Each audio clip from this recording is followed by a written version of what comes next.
자, 지난주에 우리가 함께 나눴던 말씀, 요즘에 우리가 일주일에 한 번 예배를 드려요. 물론 새벽 기도를 제외하고서는 공예배로서는 일주일에 한 번씩 예배를 드리는데, 일주일에 한 번 드리는 예배 정도는 여러분들이 그 말씀을 정말 신비에 새기고 그 말씀대로 또 일주일 동안 그 말씀을 붙들고 사는 그런 노력이 있어야 되겠죠.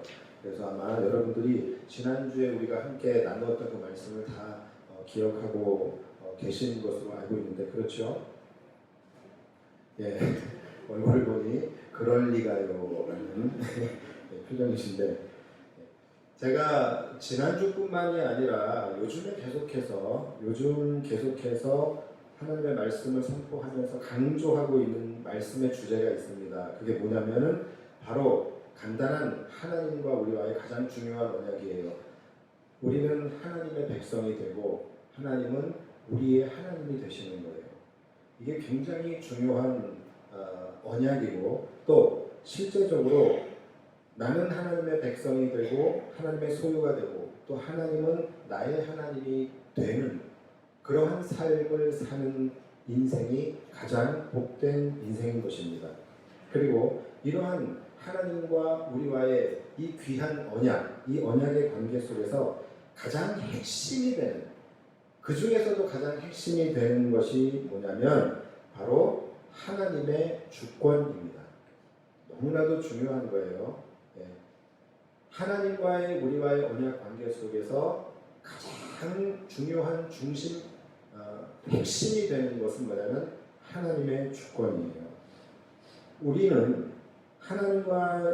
하나님의 백성이다. 하나님의 백성이다라는 것은 소유를 의미하는 거예요. 소유를 의미하는데, 이 소유가 뭐냐면 바로 그냥 쉽게 얘기하면 우리는 하나님의 것이라는 것이죠.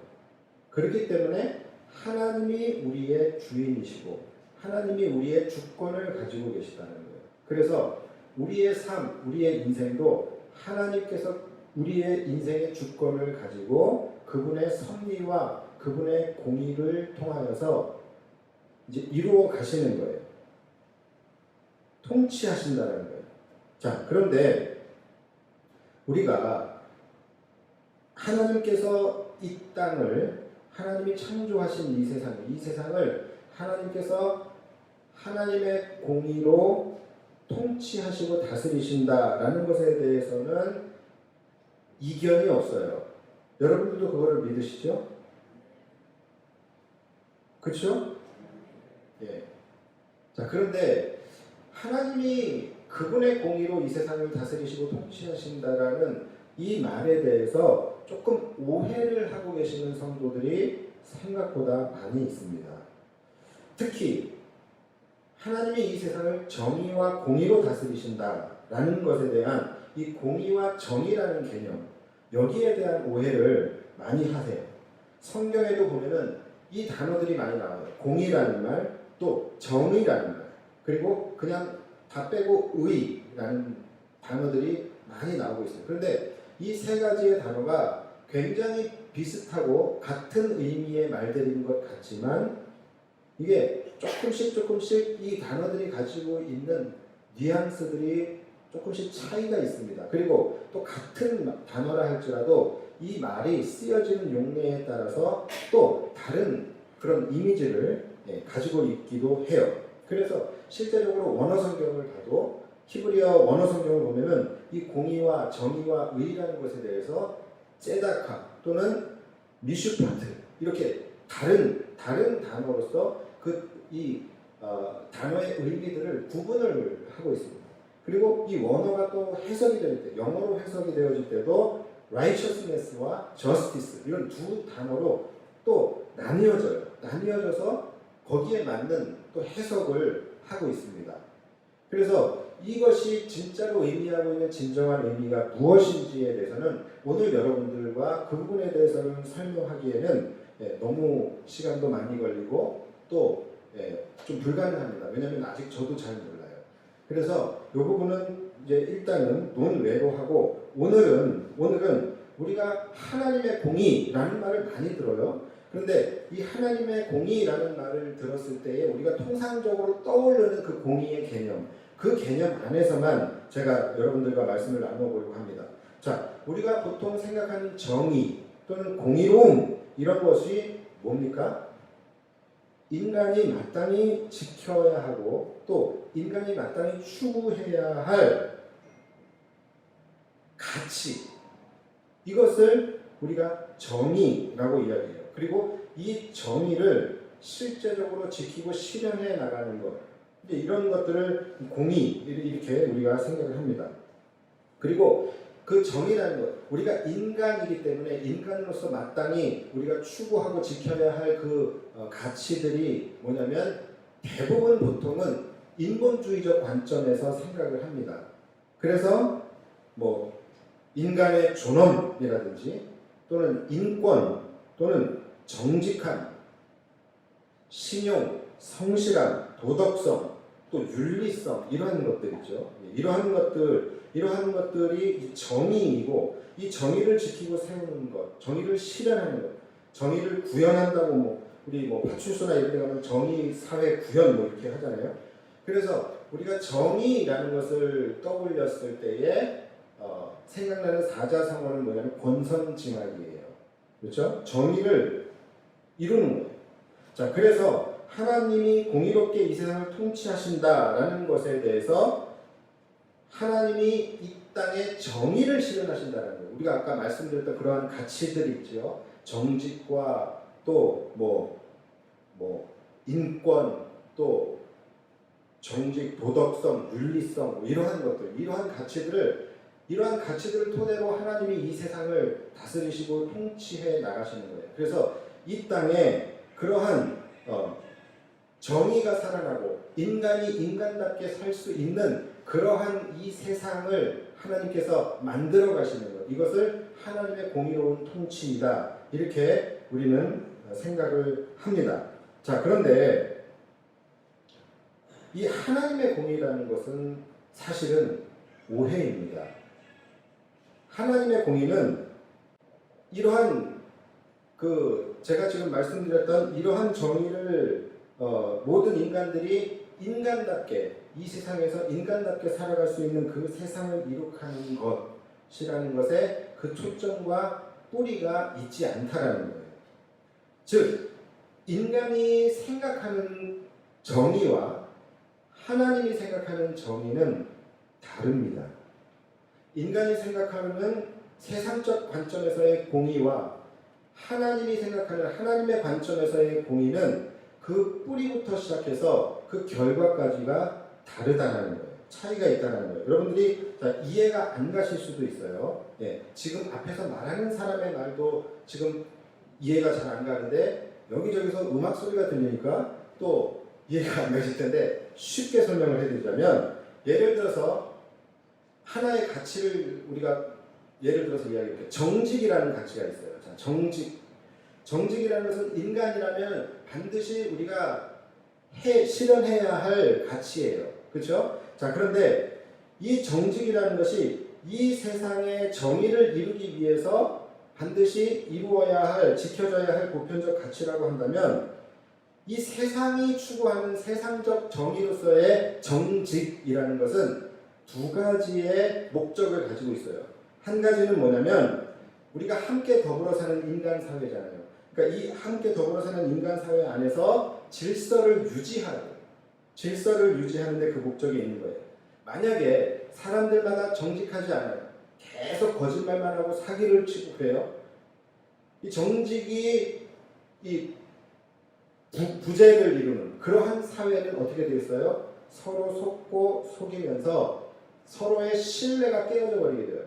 그래서 이 인간과 더불어 사는 인간과의 관계가 깨지면서 그 관계 속에서 일어나는 여러 가지 갈등들이 생기겠죠. 그래서 이 사회 정의를 위해서 이 정직이라는 것은 반드시 실현되어져야 할 가치라는 것이죠. 그렇죠? 자, 그리고 또 두 번째는 인간만이 가지고 있는 양심이라는 굉장히 특별한 감각기관이 있어요. 짐승들에게는 없어요. 인간에게만 있는 것이 이 양심이라는 것인데, 이 양심의 기능이 뭐냐면 이러한 정직하지 못한 내 자신의 모습, 정직하지 못한 것을 볼 때에 부끄러움과 수치를 느끼게 됩니다. 그래서 인간이 스스로 인간다움을 느끼지 못하게 해요. 그렇기 때문에 우리는 인간이 인간답게 살기 위해서, 또 인간이 스스로 자신을 인간으로 인식하며 살아갈 수 있기 위해서 우리는 이 정직이라는 가치를 실현하며 살아야 하는 거예요. 그래서 이 세상적 정의로서의 정직은 그런 목적과 가치를 가지고 우리가 지키며 나아가는 거예요. 자, 그러나 하나님의 공의적 차원에서의 정직, 이것은 전혀 다른 뿌리에서 시작을 해요. 하나님의 공의로서의 정직은 어디서 시작을 하냐면, 이것이, 이 정직이라는 것이 바로 하나님의 형상이라는 거예요. 이것이 하나님이 가지고 계시는 하나님의 속성이에요. 그렇기 때문에 우리가 정직해야 하는 이유는 뭐 인간다운 삶 이런 게 아니라 이것이 하나님의 속성이고 이것이 하나님의 형상이기 때문에 우리는 창조주 하나님으로부터 빚어진 피조물이에요. 하나님이 창조하신 피조물이에요. 그래서 이 하나님의 형상을 따라서 창조된 피조물인 인간은 하나님을 닮은 속성을 우리는 나타내며 살아야 하는 것이죠. 그래서 우리는 정직해야 하는 거예요. 그 이유는 우리를 창조하신 하나님이 정직하시고 우리는 그분의 형상을 따라서 창조된 피조물이기 때문에 우리가 온전한 하나님의 피조물로 우리가 살아가기 위해서는 반드시 우리 안에서 그 하나님의 형상이 나타나야 된다는 것이죠. 이것 때문에 우리는 정직해야 되는 거예요. 그리고 우리가 하나님의 공의적 관점에서 정직을 이루어야 할 두 번째 이유가 뭐냐면 아주 간단해요. 이것이 우리를 창조하신 하나님의 명령이라서 그래요. 피조물들을 향한 하나님의 명령이기 때문이라는 거예요. 그래서 이 명령을 지켜 행해야지만 우리는 온전한 하나님의 백성이 될 수 있는 거예요. 그렇기 때문에 우리는 지켜야 하는 거예요. 우리가 이 명령을 잘 지켜 행해야지만, 그래서 우리 안에서 이 정직한 영, 정직함이 우리 안에 삶으로 드러나야지만 이것을 통해서 하나님의 이름이 선포되고 하나님의 속성이 이 세상 가운데 드러나게 되고, 그러므로 하나님과 우리와의 관계, 이 세상을 통치하시는 하나님의 영광이 나타나게 되는 것이죠. 그래서 우리는 정직해야 하는 거예요. 그러니까 똑같이 정직이라는 가치를 실현해야 하는 것은 맞지만 이것이 세상적 관점에서의 정직이 추구하는 것과 하나님의 공의적 관점에서 정직이 추구하는 것은 다르다라는 것이죠. 정직하고 신실하게 사는 것이 피조물들에게 명하신 창조주 하나님의 명령이기 때문에 우리는 그렇게 하는 거예요. 자, 그러니까 같은 정직이라도 그 뿌리가 다르다는 거예요. 똑같이 정직을 해도 세상의 정의로서의 정직은 그 끝에가 뭐냐면 인간의 인간다움이에요. 인간다운 세상을 만드는 거예요. 자, 그리고 하나님의 공의적 차원에서의 정직은 하나님의 하나님됨을 나타내는 거예요. 그리고 하나님의 나라를 실현하는 것이죠. 완전히 다른 거예요. 하나님의 정의와 공의라는 것을 바로 이와 같은 관점에서 우리가 해석해야 하는 것이죠. 하나님께서 이 세상을 공의로 통치하신다. 이 말은 바로 인간답게 살아가는 최선의 유토피아를 실현하는 것이 아니라 이 땅에 하나님의 이름이 선포되고 그분의 속성이 나타나고 하나님의 나라가 세워지는, 이루어지는 그것을 실현하는데 그 목적이 있다는 것을 우리는 알아야 합니다. 그래서 신명기라는 이 책 역시 어렵지요. 어려운데 우리가 이 신명기라는 책도 바로 하나님의 공의적 관점에서 이 신명기라는 책을 보게 되면요, 굉장히 복잡하지 않고 단순해집니다. 이 책이 결국은 무엇을 향하고 있는지, 이 책이 결국은 무엇을 말하고자 하는지, 이것이 그냥 한 가지로 정리가 되어져 버리는 거예요. 그것이 뭐냐면 하나님의 공의예요. 자, 예를 들어서 오늘 좀 어렵죠? 오늘 조금 어려운데 말씀을 준비해 놓고 보니까 어려워요. 그래서 제가 이 말씀을 좀 더 이렇게 쉽게 다시 다듬어야 되나라는 그런 생각을 했는데 하나님이 저한테 생각으로 말을 주시더라고요. 영광교회 성도들 무시하지 말아라. 이 정도 설교는 다 이해할 수 있다. 이 정도 설교에 많은 사람들이 이해하고 또 많은 사람들은 편안히 잘 것이다. 그래서 예, 여러분들 혹시라도 주무실 때는 양심의 가책을 받지 마시고 편안하게 주무시면 됩니다. 자, 요즘에 여러분 큐티를 하시는데 지금 그 큐티에 굉장히 많은 내용들이 나오고 있어요. 그렇죠? 굉장히 많은 그 내용들이 많은데 요즘 어떤 내용인지 말할 수 있는 분 있으세요? 또 여러분들의 표정 속에 그럴 리가요. 네. 그쵸? 지금 요즘 우리 이번 주간의 큐티에 대해서 말할 수 있는 것이 더 이상한 거예요. 왜냐하면 그만큼 이번 주간에도 수십 개의 구체적인 하나님의 법령들이 나오고 있어요. 수십 개의 규례들이 나왔단 말이에요. 뭐 종이, 그것도 아주 그냥 구체적인 종이 주인을 피해서 너에게 도망갔다고 한다면 너는 그 종을 잡아다가 다시 주인에게 보내지 말아야 한다. 뭐 이런 것들, 그렇죠? 그리고 또 뭐 서로 돈 거래를 할 때는 이자를 받아라 받지 말아라.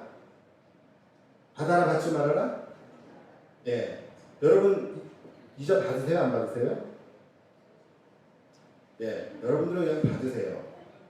받으시는데 이때 당시의 법은 이자를 받지 말아라. 단 또 이자를 받아도 되는 경우도 있어요. 그건 언제예요? 같은 민족끼리의 돈 거래가 아닌 타국의 사람들과 돈 거래를 할 때는 그 사람들에게 이자를 받아도 돼요. 그러니까 여러 가지 이런 세부적인 조항들이 있다라는 거예요. 그리고 또 하나님께 서원한 것이 있다고 한다면 그것은 반드시 지켜야 한다. 서원하지 않았으면 몰라도 서원했는데 지키지 않는 것은 그것은 죄가 될 수 있다. 그거에 대해서 말씀하고 계세요. 또 그것뿐만이 아니라 여러 가지 보면은 하나님이 얼마나 애정남인지 몰라요. 여러분 애정남이 뭐예요? 애매한 것을 정해주는 남자가 애정남이에요. 그래서 보면은 아주 애매한 그런 상황들을 하나님이 일일이 다 구체적으로 다 법으로 제정을 해주신다는 거예요. 이혼과 재혼의 규례, 뭐 채무를 받으러 갈 때는 어떻게 받아라, 뭐 절대로 채무자의 집에 가서 집 안으로 들어가지 말고 집 밖에서 받아야 한다. 절대로 저당을 잡지 말아라. 뭐 그런 것들 있잖아요. 그리고 일꾼들을 일을 시키면은 품삯을 바로바로 당일날 반드시 주어야 한다. 그 당일에 해를 넘기면 안 된다. 이렇게 약자들을 위하고 약자들을 이렇게 보호하시는 그런 법령들이 굉장히 많아요.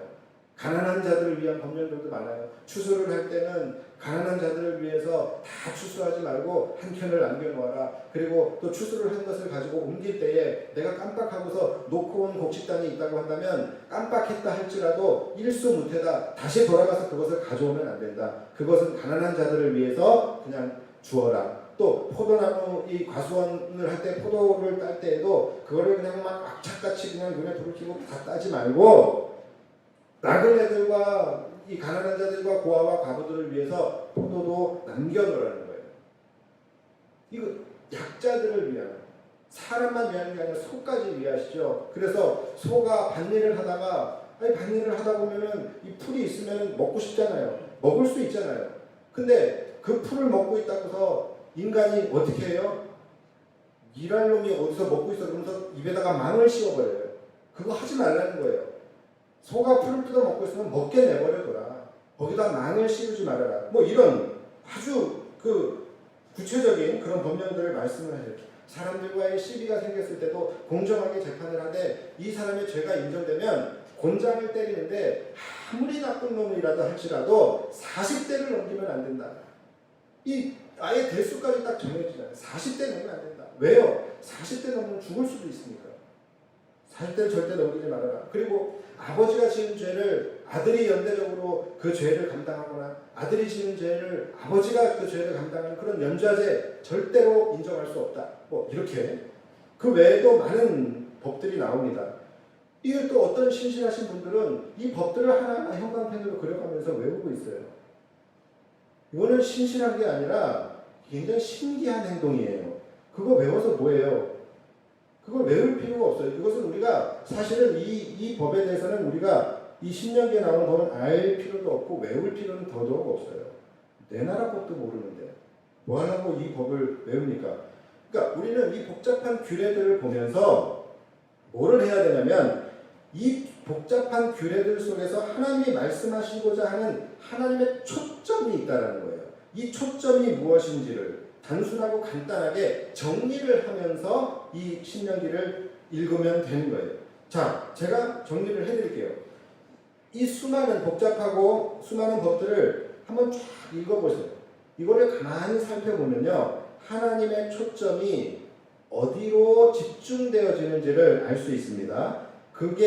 그 초점이 뭐냐면 첫 번째로는 하나님께서 인간들에게 뭘 요구하시냐면 공정함을 요구하세요. 두 개의 추를 사용하지 말아라. 공정함이라는 것을 요구하신다는 거예요. 그리고 두 번째로는 이 공정함과 더불어 하나님께서는 인간에게 사랑과 자비와 긍휼을 요구하십니다. 아까 말씀드린 약자를 위한 것, 가난한 자와 소외된 자들을 이렇게 서로 사랑하고 베풀고 구제하고 이런 자비와 긍휼을 요구하고 계신다는 거예요. 그러니까 법과 규례는 이 케이스가 너무너무 복잡해서 그렇지 굉장히 복잡한 것 같지만 결국 하나님의 명령과 규례들의 초점은 바로 여기에 맞춰져 있어요. 공정과 사랑과 자비와 긍휼. 여기에 초점이 맞춰져 있는 거예요. 자, 그러면 이 네 가지의 단어들을 여러분들이 들었을 때에 여러분들이 혹시 떠오르는 게 뭐예요? 공정, 사랑, 자비, 긍휼. 누가 떠올라요? 그렇죠. 바로 이것이 하나님의 속성이에요. 이것이 우리를 창조하신 하나님의 속성이고 예수님의 속성이라는 거예요. 아까 처음에 뭐라 그랬죠? 우리는 이것을 지켜 행해야 되는 이유가 이것을 통하여 인간답게 사는 인간 유토피아를 만들기 위함이 아니라 우리를 창조하신 창조주 하나님, 우리의 주권자이신 하나님의 속성이 이것이고 우리는 그 형상을 따라 창조된 피조물이기 때문에 우리는 하나님의 이 속성을 우리의 삶 속에서도 나타내야 하는 것이라는 거예요. 그렇죠? 그러기 위해서 하나님께서 정직과 공정과 사랑과 자비와 긍휼 이것을 인간들에게 요구하시는 거예요. 내가 거룩하니 너도 거룩하라. 이렇게 말씀하시는 거죠. 내가 거룩하니 너도 거룩하라. 이게 무슨 논리가 있는 거예요? 말이 안 되는 거잖아요. 나는 나고 거룩은 거룩이고 너는 너인데 왜 내가 거룩하니까 너도 거룩해야 하냐? 이렇게 질문할 수 있지만 만약에 하나님과 우리의 이 언약의 관계가 전제가 되어져 있다면 내가 거룩하니 너도 거룩하라는 것이 합리적인 요구가 될 수 있는 것이죠. 그렇죠? 그러니까 하나님께서 이것이 나의 속성이니 정직함과 공정함과 사랑함과 자비함과 긍휼함 이런 것이 나의 속성이니 나의 형상을 따라 만들어진 너희들도 그렇게 살아라. 이것이 하나님의 명령이에요. 그러니까 우리는 이 차원에서 하나님의 언약적 차원에서 이 명령들을 우리는 지켜 행해야 한다는 것이죠. 그런데 자, 이 네 가지의 단어를 사람들이 바로 여기서부터 실수를 하는 거예요. 여기서부터 이제 길이 엇나가게 됩니다. 이 법들을 가만히 보니까 정직해야 하고 또 공정해야 하고 성실해야 하고 약자를 압제하지 말고 그들에게 자비와 긍휼을 베풀고 이런 말들이 나오잖아요. 그러니까 이 네 가지를 이것이 하나님의 속성으로 우리가 이제 그 관점에서 이해를 하는 것이 아니라 이것을 인본주의적 가치로 끌고 가는 거예요. 당연히 여기서부터 이제 오해가 생기면서 틀어지는 거예요. 그래서 이 말씀의 교훈은 우리가 하나님의 속성을 드러내고 하나님의 나라를 실현시키는 것이 되는 것이 아니라 인본주의로 가서 이것을 통하여 인권, 사람 위에 사람 없고 사람 밑에 사람 없다. 강한 자가 약한 자를 압제해서는 안 되고 힘이 있다고 사람 위에 군림해서는 안 되고 서로 돕고 베풀면서 살아야 한다. 이것이 바로 이 말씀의 교훈으로 결론되어지게 되는 거예요. 그래서 이것이 여러분 이상할 것이 없다라고 생각될 수도 있지만 이것은 하나님의 공의적 관점에서의 해석이 아니라는 거예요. 그러니까 자칭 깨어있는 성도들이 있어요. 자칭 자기가 깨어있는 사람, 자기는 이 교회를 굉장히 하나님의 관점에서 바라보고 있다라고 그렇게 착각하고 있는 성도들이 교회의 개혁을 외치면서 하는 말이 뭐냐면은 바로 이 부분을 이야기를 합니다. 성경을 가지고 와서 성경 펼쳐놓고 보라는 거예요. 성경을 봐라. 교회에서 날마다 주일 성수 강조하고 헌금 강조하고 헌신 강조하고 전도 강조하고 그러는데 성경을 한번 읽어봐라. 하나님이 예수님이 뭐를 더 많이 강조하시고 계시느냐. 하나님이 강조하시는 건 이렇게 이웃을 사랑하고 또 가난한 자들을 돕고 섬기고 베풀고 이런 사랑과 자비와 긍휼 그리고 정직하고 성실하게 살아가는 것, 이러한 것들을 하나님이 최상의 가치로 여기며 인간들에게 그것을 요구하고 계시지 않느냐. 그러니까 교회가 그러한 것들을 신경 쓰지 않고 그냥 교회 몸집 불풀리기 위해서 교회 주일 성수해야 한다, 또 전도해서 부흥시켜야 한다, 또 헌신해야 한다, 헌금해야 한다, 이런 것을 이야기하는 교회는 마치 타락한 교회인 것처럼, 교회가 진정으로 해야 할 가치는 이 세상의 사람들을 사랑하고 자비와 긍휼로 돌보고 구제하고 이러는 것이라고 이야기를 하시는 그런 성도들, 그러면서 자칭 교회를 개혁하는 깨어있는 성도라고 얘기하시는 분들이 있어요. 틀린 말은 아니에요. 교회가 그런 기능도 있습니다. 그런 기능도 있는데 그러한 기능들이 결국 어떠한 가치를 향해 나아가느냐는 이것은 또 다른 문제이고 이것이 정말로 중요한 문제인 거예요. 하나님이 진짜로 원하시는 것은 삶에서 행해지는 선함이다. 정직하고 성실하고 공정하며 인권을 무시하지 않은 인간의 바른 모습을 하나님은 우리에게 요구하신다. 약자를 압제하지 않고 가난하고 소외된 자들을 돕고 나누고 구제하는 그런 선한 행실을 행하는 것을 하나님은 그것의 명령에 초점을 맞추고 계신다. 그것이 성도가 행해야 할 최상의 가치다.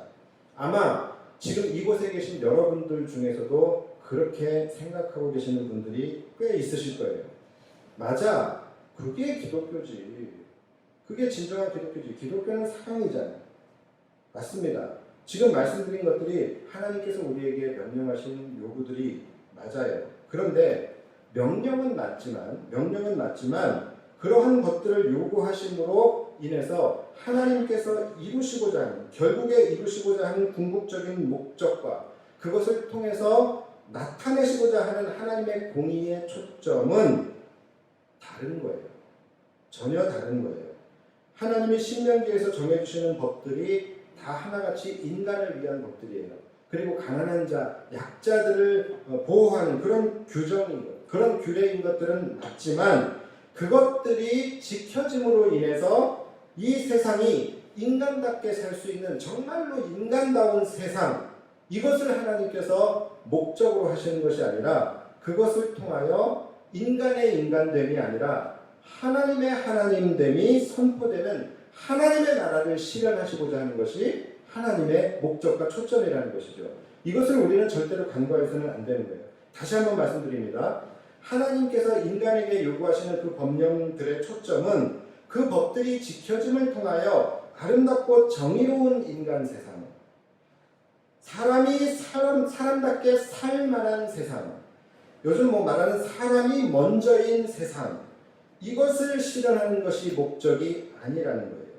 물론 결과적으로는 그러한 세상도 실현이 되겠지요. 그러나 그러한 정의로운 세상을 통하여 진짜로 이루시고자 하는 하나님의 진정한 궁극적 목적은 뭐냐면 그로 말미암아 이 땅이 하나님께서 창조하신 그 온전한 세상으로 회복되는 거예요. 그리고 그것을 통해서 이 세상 가운데 하나님의 선하심과 하나님의 자비하심과 그분의 사랑이 선포되는 것이죠. 서로 사랑하고 나누고 섬기고 그런 인간들의 모습을 통하여 그 인간을 창조하신 하나님이 영광 받으시고 그분의 속성이 인간들을 통하여 드러나게 되는 거예요.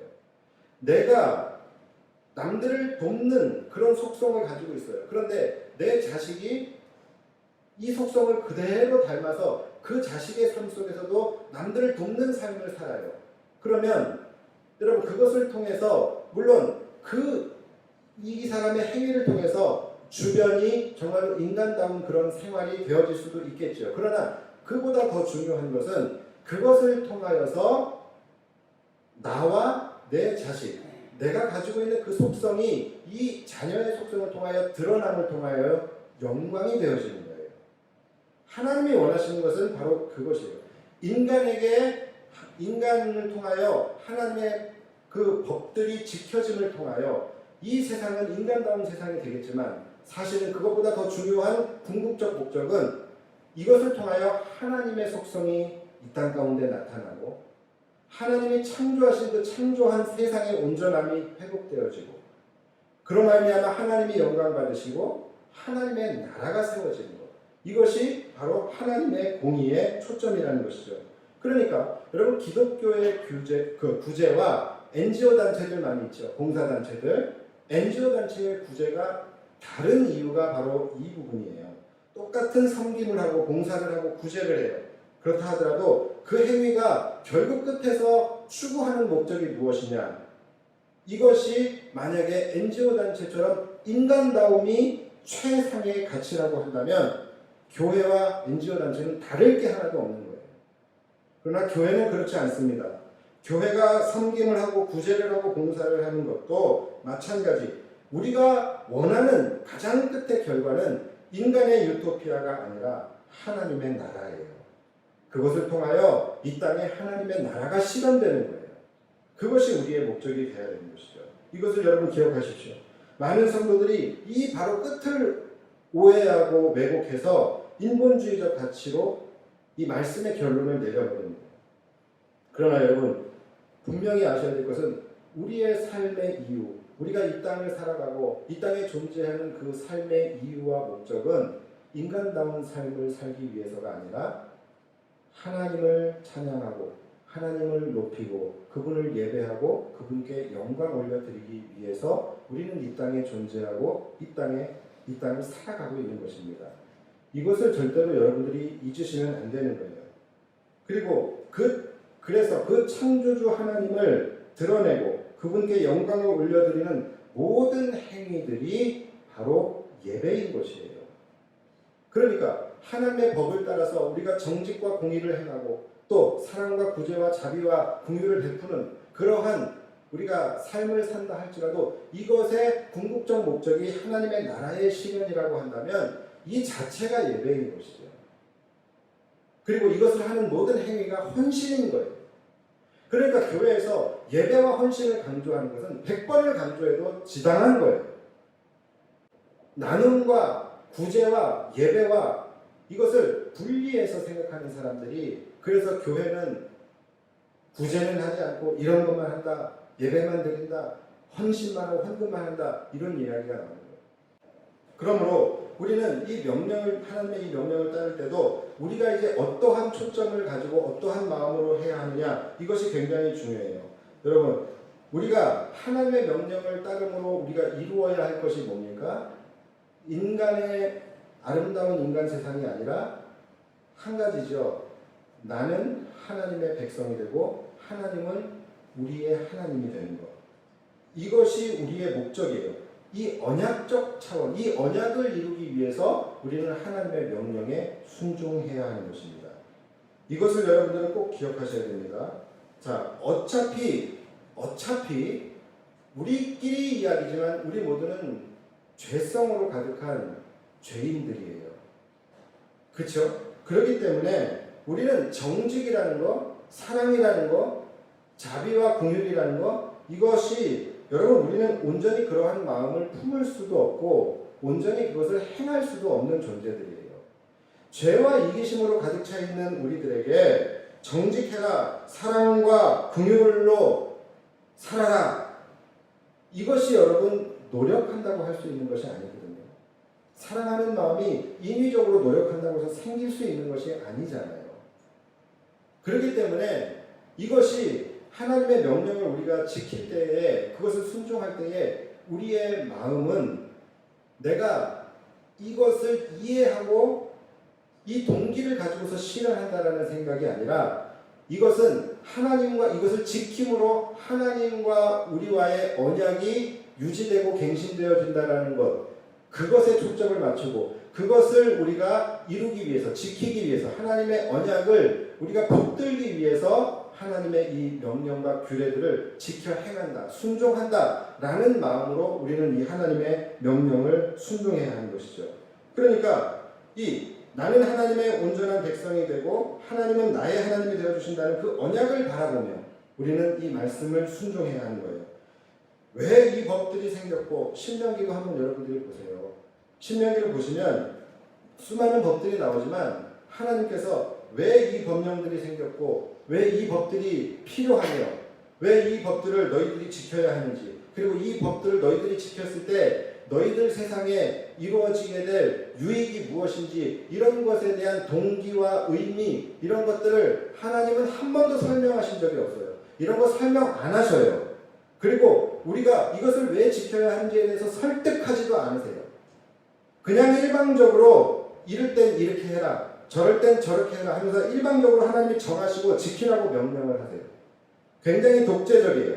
그러나 그런 반면에 이러한 매 법령들이 나올 때마다 하나님께서 꼭 그 끝에 반복적으로 계속해서 말씀하시고 강조하시고 때로는 우리에게 설득을 하시는 그러한 말씀이 있어요. 그게 뭐냐면, 수많은 법들을 하나님께서 일방적으로 지키라고 명하신 다음에 그 다음에 꼭 하시는 말씀이 뭐냐면, 그것을 너희가 지켜 행함으로 지키는 자가 받게 될 축복을 매 법령마다 말씀을 하세요. 시간 되실 때 신명기에 이 법령들을 읽어보세요. 이 법령에 대한 의미와 동기 이런 거 설명 안 하세요. 그러나 쭉 이야기하신 다음에 이것을 너희가 마음을 다하고 뜻을 다하여 지켜 행할 때에 너희가 복을 얻을 것이다. 너희가 형통할 것이다. 너희 날이 장구할 것이다. 내가 너희와 함께하며 너희와 동행할 것이다. 너희를 지킬 것이다. 너희의 하나님이 될 것이다. 뭡니까? 이럴 때에 너희는 내 백성이 되고 나는 너희의 하나님이 될 것이다 라는 언약이에요. 그러니까 이 언약적 차원에서 우리는 하나님의 명령을 보고 순종할 때도 이 언약적 차원에서 하나님의 말씀에 순종해야 한다는 거예요. 이것이 하나님의 초점이기 때문에. 그러니까 이것이 하나님의 초점이라는 것을 우리가 알았다면 우리의 초점도 거기에 맞춰야 하는 거예요. 개별적인 법령들이 어떻고 저떻고 뭐 이런 것들, 이런 강론 우리한테는 필요 없어요. 이 모든 법령들이 가지고 있는 하나님의 초점, 즉 총론만 우리는 초점을 맞추면 됩니다. 그 총론이 뭐냐면 바로 오늘 본문의 16절이에요. 오늘 내 하나님 여호와께서 이 규례와 법도를 행하라고 내게 명령하시나니 이 규례와 법도들이 어떤 것들인지 말도 안 하세요. 그런즉 너는 마음을 다하고 뜻을 다하여 지켜 행하라. 이것이 그냥 하나님의 명령이에요. 이것이 그냥 하나님의 초점이에요. 너희가 이것을 지켜 행하냐 안 하냐, 이것이 하나님의 초점이라는 거예요. 그렇다면 바로 이 부분이 또 우리의 초점이 되어야 되는 거예요. 그러기 위해서는 우리는 어떻게 해야 하냐. 17절 내가 오늘 여호와를 내 하나님으로 인정하고 또 그 도를 행하고 그의 규례와 명령과 법도를 지키며 그의 소리를 들으라. 이것이 우리가 또 하나님과의 언약을 위해서 해야 할 것이에요. 여러분, 명령을 지키고 행한다는 것은요, 어떤 사람이 명령을 지킵니까? 나의 주인이 하는 말을 나는 시키는 것을 지켜 행하는 거예요. 또 어떤 위계에 의해서 나의 상급자가 나에게 어떤 것을 시킬 때 내가 그것을 하는 거예요. 그것이 아니면 내가 할 이유가 없는 거예요. 그렇기 때문에 우리가 하나님의 명령과 법도를 지키기 위해서는 먼저 하나님이 누구신지를 인정하는 것부터 시작이 돼야 되는 거예요. 그러니까 하나님이 나의 주권을 가지고 계시는, 나의 주인이 되신 하나님이다라는 것을 인정하는 거예요. 그래서 17절이죠. 그러니까 여호와를 나의 주인으로 인정하는 고백. 이 인정하는 고백이 중요한 거예요. 이것을 인정하고 그 다음에 그 도를 행하고 그 규례와 명령과 법도를 지키며 그의 소리를 듣는 거예요. 이것이 우리가 먼저 준비되어져야 된다는 거예요. 이게 다 뭡니까? 하나님이 나의 주인이 되고 나의 모든 주권이 하나님께 있음을 인정하는 거예요. 여호와를 인정하라는 거예요. 오늘 이 말씀의 큐티의 앞부분에 뭐가 나오냐면 바로 11조에 대한 규례가 나옵니다. 이 11조의 규례가 나오는 이유도 여호와를 우리가 나의 하나님으로 인정하는 그 고백, 여호와를 나의 주인으로 인정하는 그 고백의 대표적인 행위가 바로 11조예요. 여러분 11조의 의미가 뭡니까? 열의 하나가 하나님의 것으로 구분해서 하나님께 드리는 것이 11조입니까? 그게 아니죠. 11조의 의미는 열의 열이 하나님으로부터 온 것이고 열의 열이 다 하나님의 것임을 고백하는 의미에서 우리가 열의 하나를 구분해서 하나님께 드리는 거예요. 그러니까 우리가 11조를 한다는 것은 나의 모든 주권이 하나님께 있음을 고백하는, 그것을 인정하는 고백이에요. 나의 주인이 하나님이심을 인정하는 그런 고백 중에서 인간이 할 수 있는 가장 어려운 고백이 11조입니다. 그러니까 우리가 하나님을 진짜로 인정한다면 여기서부터 시작이 돼야 되는 거예요. 하나님이 나의 하나님이고 나는 그분의 소유임을 인정하며 그분의 명령과 마음과 뜻을 따라서 지켜 순종할 때, 그럴 때에 하나님께서 이제 우리에게 해주시는 언약이 나오죠. 그 언약이 뭡니까? 18절. 여호와께서도 내게 말씀하신 대로 오늘 너를 그의 보배로운 백성이 되게 하시고 그의 모든 명령을 지키라 하곤 하셨느니라. 우리가 그렇게 할 때에 하나님께서 우리에게 어떤 언약을 또 주신 거예요? 우리를 보배로운 백성으로 삼아주신다는 거예요. 그게 뭐예요? 우리가 지겹도록 하는 말, 우리는 하나님의 백성이 되고 하나님이 우리의 하나님이 되신다는 거예요. 그렇게 될 때에 이제 우리의 인생에 그 언약이 성취됨으로 말미암아 이제 우리가 누리게 될 축복이 마지막 19절에 나오죠. 마지막입니다. 그런즉 여호와께서 너를 그 지으신 모든 민족 위에 뛰어나게 하사 찬송과 명예와 영광을 삼으시고 그가 말씀하신 대로 너를 내 하나님 여호와의 성민이 되게 하시리라. 자, 이 말씀이 최종적으로 이제 하나님과 우리와의 언약 관계에 있는 우리들이 누리게 될 축복인 결과예요.